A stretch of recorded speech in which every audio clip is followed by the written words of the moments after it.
Well, welcome everybody, and welcome to all of you who are watching the recording at home. I know we always post this on Facebook and sometimes on our newsletter, but tonight's topic is probably not a lengthy one. I know we've had a little talk about this before, but it is taper week, and thank you, by the way, all of you for chiming on. And that was a book I wrote. This is the big agenda. It's one thing. It's called taper week and or taper weeks, depending. Why do we do it? And we are currently in the middle of or toward the end of a taper week. And why, you may say, hey, I feel great. I don't need to do less. I can do more. And there is a benefit. Let's face it, the greater the volume, the greater your fitness. The greater your fitness, the faster you will be on marathon race day or half marathon race day or in any race. So why do we want to taper? Okay, let's dive into it. Here we go. And two more people just chimed in. Here we go. Basically, the entire season is considered what we call periodization. We emphasize periods of time, usually blocks of 4 weeks, to do different things. And really, in general, just real take a look at the entire schedule, um, what we call the meso schedule. To look at the entire schedule for the season, not just the year, but the season. Um, the first half of the season basically is more about building endurance. Well, how do you build endurance? The lower heart rate, what many of us call easy pace on your schedule, which is also the same as zone two. That's where we build endurance. That's where you talk fluidly without pausing for breathing because you're breathing like this, because you're pushing yourself a little too hard. We call that conversational pace. If you're talking to somebody on the telephone, they would not know that you're actually running because you're running at such a low heart rate. Now, this includes walking, same exact identical concept. Breathing rate is indicative of your heart rate, and the higher your heart rate, the more the carbohydrate you're using, the form of glycogen, pardon me, and the less fat you're using, which is what you really want to train your body to use more than carbs. Why do you want to train your body to use fat more? Why is that referred to as endurance training? It's because we have way more fat. It's way denser than carbs, and it can take you far longer along in your marathon. That's why we refer to low heart rate work, which utilizes and trains your body to use fat more efficiently. That's why we call it endurance training. So first half of the season, we're building mostly aerobic base or what we call endurance.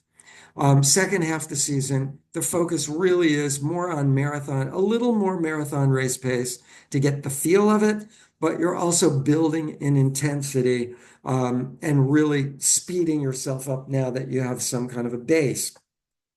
So that's the focal point of kind of what we do, even though it's kind of more and more and more and more and more, although we'll see how taper works into those periods of training in that periodization training program that we do. I will emphasize one thing really briefly, and that is if you take an entire week, as we're going to discuss in a minute, you'll see in the next slide, and you calculate the entire week, and you'll see these bars define each week as a volume of energy output, not just miles, not just time, but a volume of energy output. If you speed up, you're raising that energy output higher. So you really don't want to speed up more in 1 week unless you're bringing the volume down. And that's something that we can do during a taper week. So during the taper week, if you want to test the waters and go to a faster group, you're not risking injury by doing too much energy output. In other words, you're already up there and building each week, as you're about to see. During a taper week, your energy output, because the volume is decreased, your energy output is now lower. So now with increased speed slightly, you're increasing your energy output, but it's still nowhere near as high as your last week. I hope that made sense. Because total energy output is still less than what you did the last week, which was a build week. Got it? Because you're doing way less volume, you're just increasing in intensity. Both increase power output. We're talking watts. So many watches, Garmin, my little Coros Pacer watch, does calculate watts per hour. The ratioed scale of those calculations per Garmin, per Polar, per Sunto, per Coros, they use different ratioed scales the same way um, heat and cold have different ratioed scales, like Fahrenheit and centigrade are totally different ratioed scales. Freezing is 32 degrees Fahrenheit. It is 0 degrees centigrade, but it's the same exact thing. So the numbers are different on different watches for power output. But at any rate, when you're dropping power output, which you want to do during a taper week total, you can increase the intensity slightly, meaning it's a great time to test the waters for a faster group. If you're feeling like, man, this is easy, I could beat these guys hands down, no problem, test the waters Saturday and jump into a faster group. See how you go. It's only 5 to 6 miles. 4-hour group and faster are going 6 miles. For 10 marathon finish time and slower are going 5 miles. So see how you do. At any rate, oh, the last couple weeks are an exponential taper. Faster groups have 2.5 weeks exponential taper, and the rest have a 3 week exponential taper. Exponential taper really means this is the last few weeks, and then you do your marathon, the total end of the season. And it's probably the most effective and critical couple weeks to build energy output for your marathon. And I know it means way less. Exponential is a massive drop in volume, about 40 to 50%, just in the first week alone. That's a lot. And we do that during taper weeks, which you're about to see as well. And I'll discuss why in but a moment. So let's take on the next slide. What we used to do, the old schedules where you build more and more and more and more and more and more, as you're looking here on this slide, and then you taper the last 3 weeks, those green three, each line defines a week. And you can see pretty much there's 4 weeks, then that's the first phase, the second phase, 4 weeks, the third phase, 4 weeks, and then a 3 week taper. This is only a 12 week, really 13 plus 3. It's a 16 week marathon. Very traditional schedule with no taper whatsoever.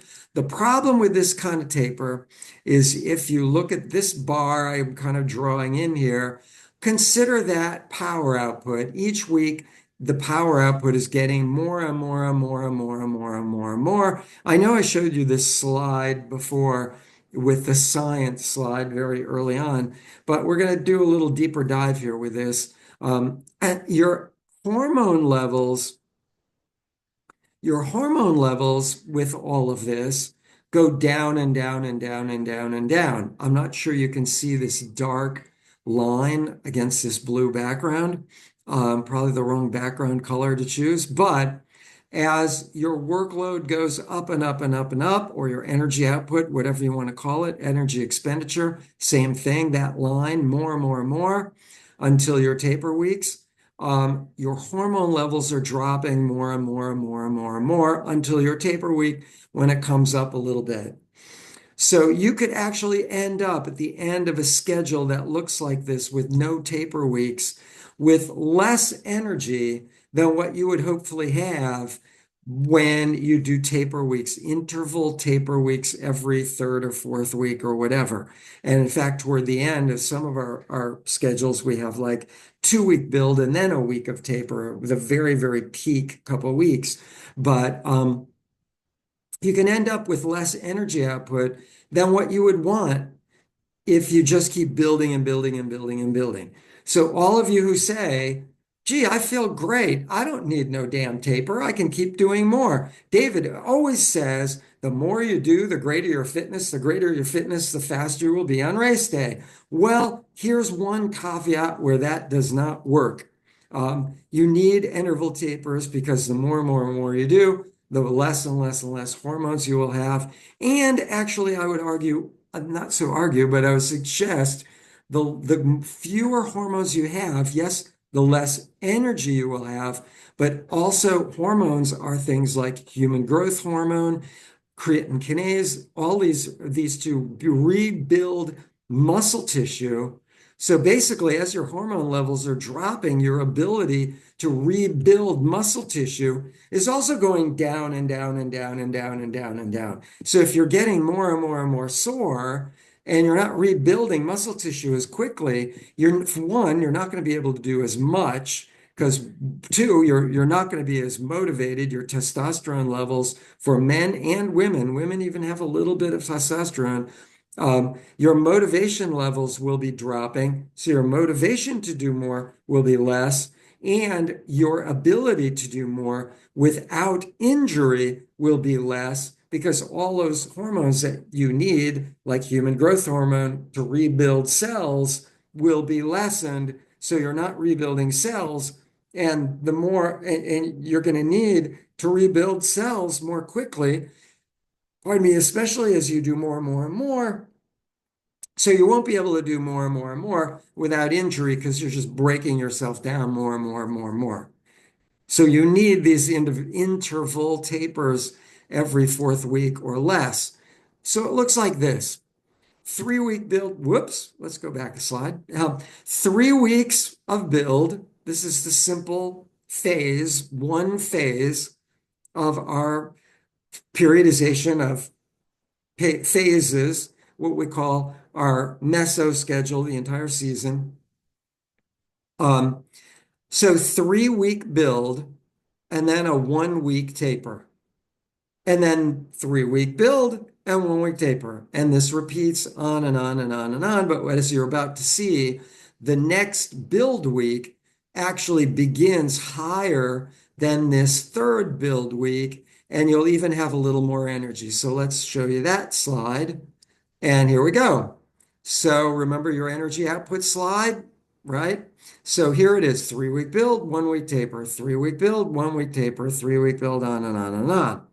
So let's get rid of those colored weeks and let's draw in our hormone levels. So there's your energy and expenditure.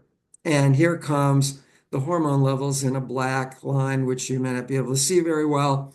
So as you taper, your hormone levels are coming back up.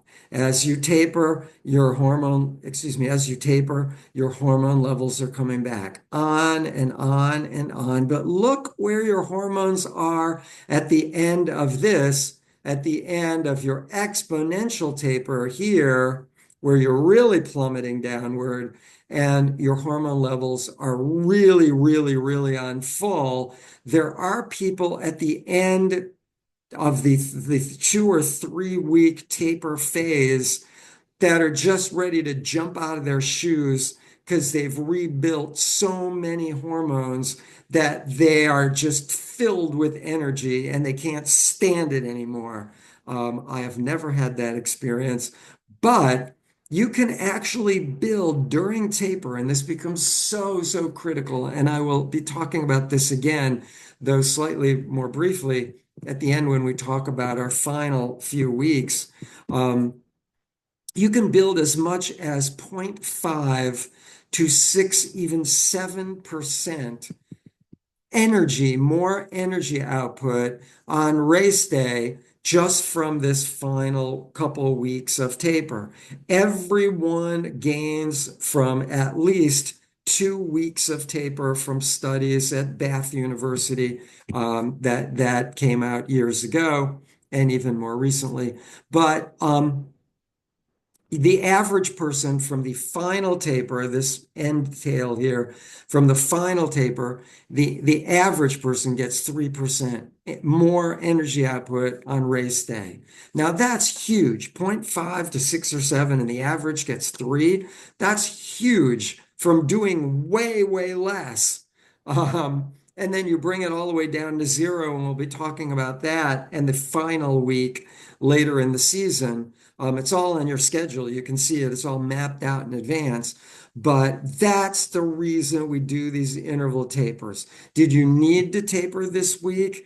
Did you feel like you need to taper this week? Probably not. You probably thought, hey, I could do more. But hopefully you did taper this week because this cycle of depleting hormone levels and increasing hormone levels and depleting and increasing depleting, where in the other, this version, that version, you just keep depleting hormone levels. It just keeps going down and down and down and down and down, like that line I drew does shows. So anyway, that's the reason that we do interval tapers, and it's pretty much all I got for this week's lecture. But I always like to end with this idea: train smart and train to win. Because if you don't, you won't. And if you do, you just might. And one added comment, and that's that all of this I did not mention. Yes, it does go, I mentioned, for runners and walkers. It also includes run walk people benefit from those interval tapers as well. I didn't mention run walk somehow. At any rate, there you go. And with that, I thank you all and we'll see you at the finish line. For those of you who are on live, please stay on, and we're going to turn off the recording for everybody who's watching this at home. And for those watching this at home, just the recorded version, I thank you, and we'll see you on the weekend. Take care. Bye.